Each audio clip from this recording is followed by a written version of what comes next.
नमस्कार बच्चों, आज की इस वीडियो में हम लाह की चूड़ियाँ पाठ के प्रश्न उत्तरों की चर्चा करेंगे। तो प्रथम प्रश्न है बच्चों कि बचपन में लेखक जी अपने मामा के गांव चाव से खुशी से क्यों जाते थे और बदलू को बदलू मामा ना कहकर बदलू काका क्यों कहते थे।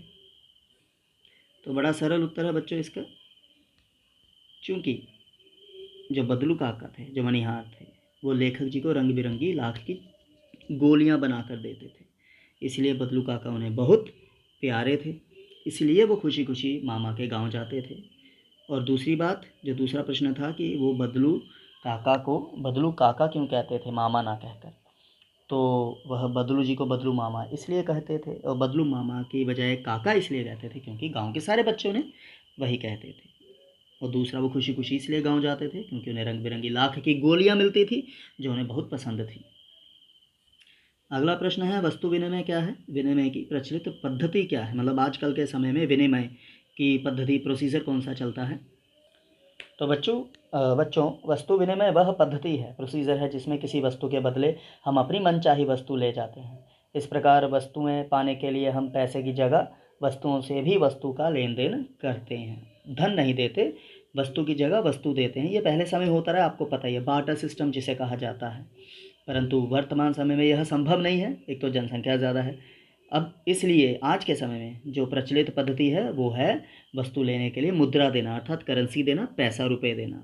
तो वर्तमान समय में यह संभव नहीं है, तो इसलिए रुपए पैसों के बदले वस्तुएं लेना आज वस्तु विनिमय की प्रचलित पद्धति बन गई है। ठीक है बच्चों, इसलिए आज ये करना संभव है। तो वस्तु विनिमय की आज की प्रचलित पद्धति है वस्तु लेकर पैसा देना। ठीक है बच्चों।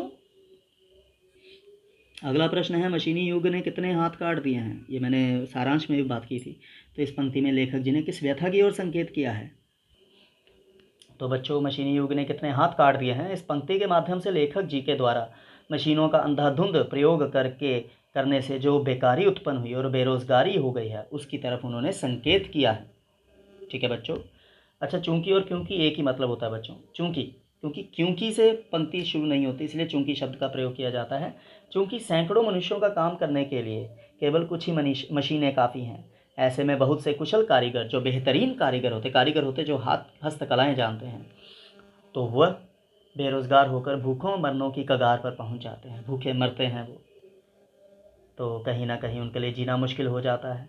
तो उपर्युक्त वाक्य में लेखक जी ने कारीगरों की इसी व्यथा, इसी दुख की ओर संकेत किया है। तो हमें समझना है, तो स्वदेशी पर जोर देना है। अगला प्रश्न है बच्चों, बदलू जी के मन में ऐसी कौन सी व्यथा थी जो लेखक जी से छिपी न रह सकी। तो बच्चों, चूड़ियाँ बनाने वाले कुशल कारीगर बदलू जी का काम छीन चुका था।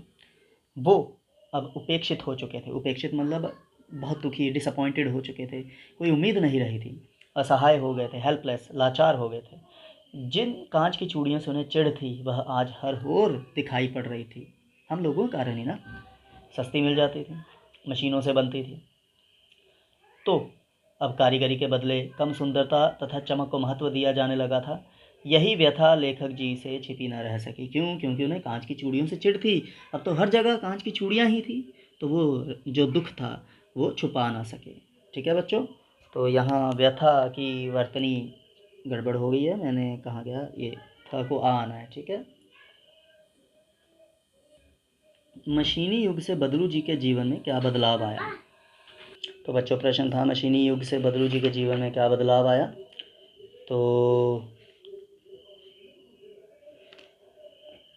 तो मशीनी युग के कारण बच्चों बदलू जी का सर्वप्रथम काम छिन गया, अर्थात मशीनी युग ने उनका जो लाख की चूड़ियाँ बनाने का काम था वो छीन लिया।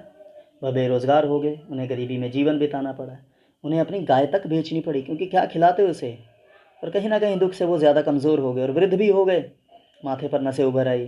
अब सिर्फ बीमार रहते, चिंतित रहते और दुखी रहते।